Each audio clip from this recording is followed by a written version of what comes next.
Welcome to the roof of the Ducal Palace here at Nottingham Castle. It's windy and it's cold, but hopefully my shivering isn't detracting from this fantastic view of the Nottingham skyline behind me. Marks & Spencer's have been using this distribution centre behind me for the past 30 years. 330 workers are based here, but yesterday they got the news that this site will be closing in spring next year. The BBC's learnt that in Leicestershire and Derby, the number of sick days lost to stress has rocketed since budgets were slashed in 2010. David Lumb reports. How do you feel, Mark? Very relaxed.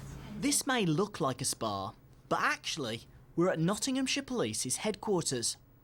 David's with us now. Of course, mental health so important for all employees, but I suppose particularly on the front line it's an issue. Yeah, I think that's fair to say. I mean, when you think about the police, I think it's something that's traditionally been associated with this kind of machoism.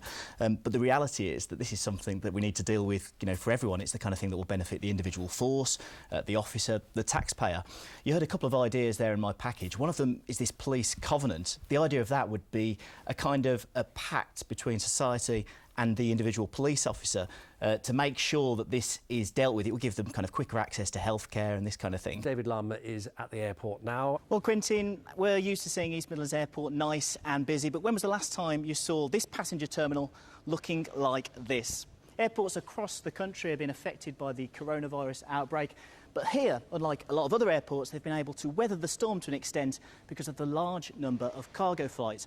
In fact, the number of cargo flights has actually increased from around 110 a day to more like 130 a day. An emergency fund should be made available to help sex workers through the coronavirus crisis. That's the call being made from campaigners today.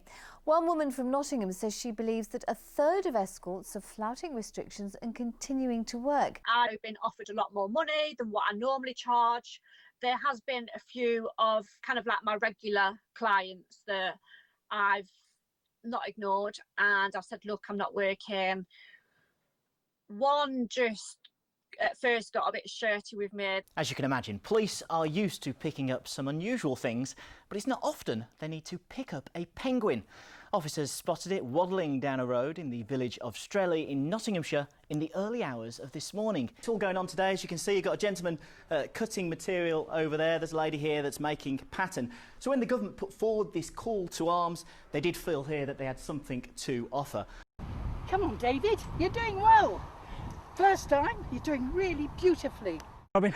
She might not look like your average gym goer, but Robin works out. In this case, though, it seems like you're trying to make an example out of this 19-year-old. Is that fair, do you think, in this instance?